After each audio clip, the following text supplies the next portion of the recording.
is handmade from this weld up. From that weld down is just this coil mount that I took off of another motor mount that I think went to an Evolution. Other than that, this is all handmade. This bend in here, actually two bends, was the most critical, besides this bend and this bend, and the distance between the holes. Stock motor mount, one of the holes is slotted on the mount, so you can put the motor mount on to studs. I eliminated the studs and went with bolts. Hopefully that's a good idea. But without the slot, you have to use bolts. This hole here has a dual purpose. One of them is access to the top carburetor bolt. Bolt the mounts the carburetor to the flange on the manifold. Just run your Allen or T-handle right through that hole. Other purpose is fuel line to run through it, that hole, instead of running it on the rear side or the front side of the motor mount, which will put it up against the heads, exposing it to heat, which ain't a good idea.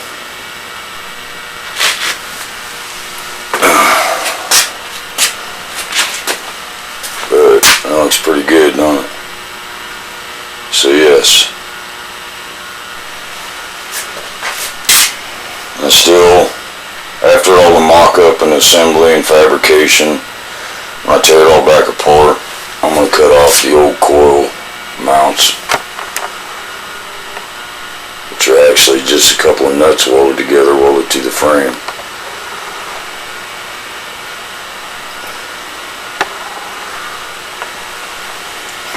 I still need to fabricate the clutch release arm, this thing, which again is prototype. Never did finish it, just made it work. The other thing that I've done, spin-on oil filter between the belt pulleys.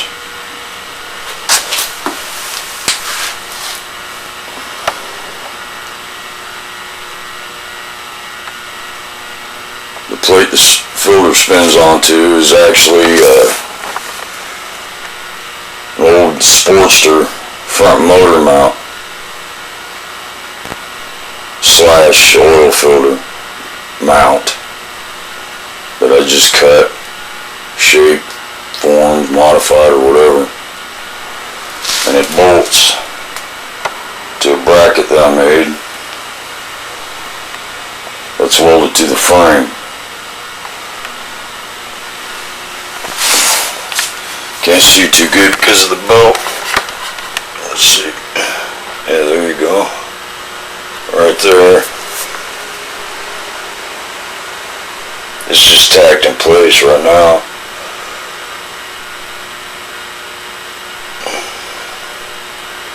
But I molded it around the frame for support and less stress.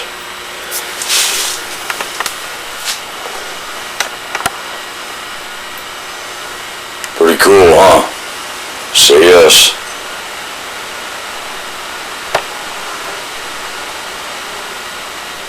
that is where the voltage regulator is going to bolt up to, and I'm going to weld the battery tray to that, to this cross member. Battery tray and cover and all that's at work, so that's some more modifications to do to it. And I redid the bottom shock mounts. I swing arm. Basically, I just cut them in half. So the surface that the shock goes up against on the mount is flush with the outside surface of the swing arm, which brought the shock inwards towards the wheel. And I moved it back, I think 3/8 of an inch. Changed the angle of the shock, which brings the rear wheel up, which lowers the frame. I'm eliminating the top shock mount studs. I took a couple of wrist pins. That's right, piston wrist pins right there. Right here. Turn them on a lathe so the shock will slide over it. This is the original outside diameter of the wrist pin. Actually, not so the shock would slide over it, so it would go through the frame. And then the 1/2 inch bolt fits perfectly on the inside of the wrist pin and the inside of the shock rubber mount. 1/2 inch bolt. This is all shouldered. The bolt is to about here. And there's threads. Because the threads are potentially a shear point. So I made sure that I had bolts that shouldered from here through the shock rubber mount type thing. That's right, folks. Wrist pins.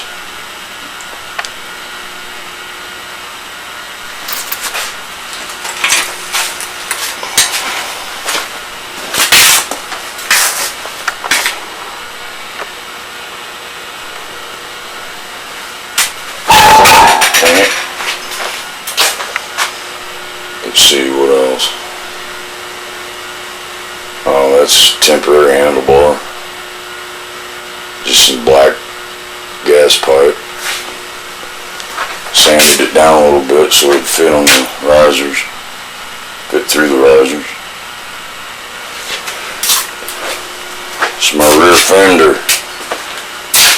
I sandblasted. I already removed the struts that were welded inside, which made it strutless. This is my plan here. I'm the only one that needs to understand it. So don't you fret none. I already repaired that boxy crap.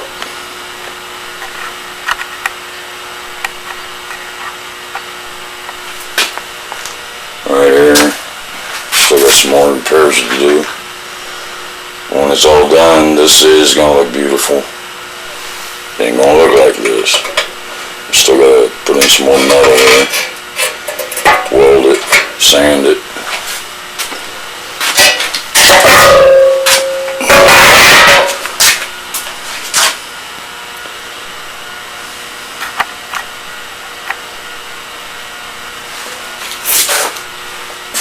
Both sides. Section on this. Sand all this down. This is where the bolt hole is going to be to mount it. Right here. And I'm going to reinforce the inside all the way around it.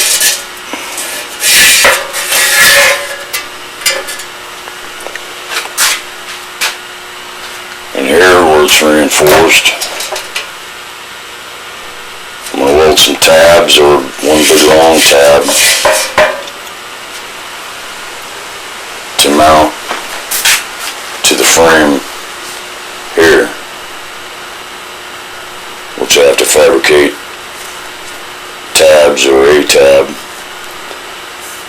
frame here, and again I'll make it so it wraps around this tubing. Wraps around and flat. And they'll both match up here and here. In between the mount here and this mount and the reinforcement in the fender, it should all be nice and solid.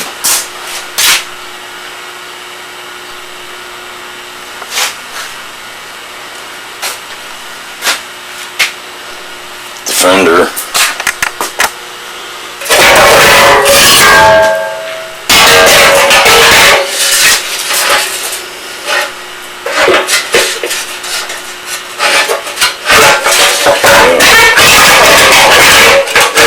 basically mount down like that.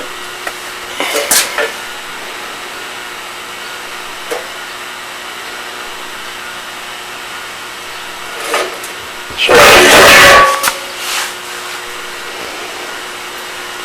it's a difference in how it used to be and how it's gonna be, because it's moved in forward more and it's hiked up a little bit to actually look like a ducktail. I have to fabricate a plate, stick in the rear of it for the tail light and the license plate. Maybe. That would be dual purpose. Actually reduce the rooster tail coming off the tire. But I'm also 80%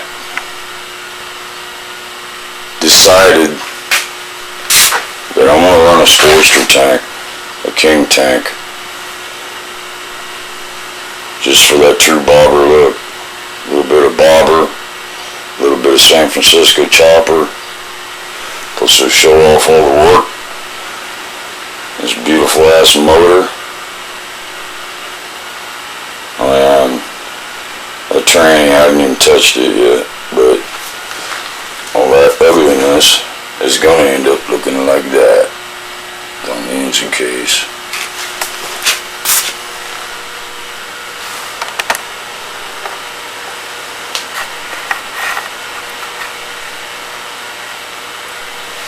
Shiny.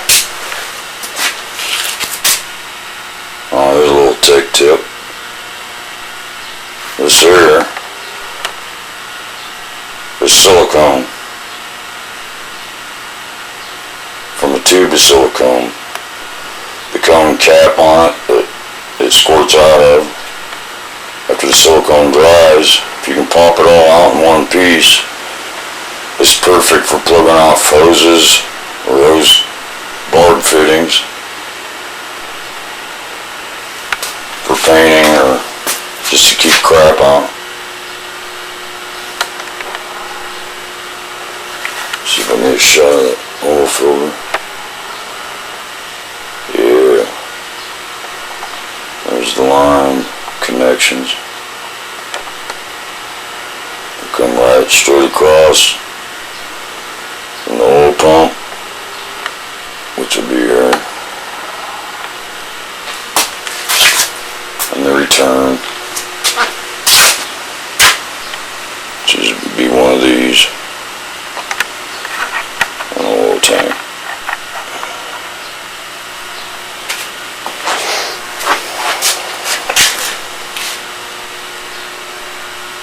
Well, that's it for now.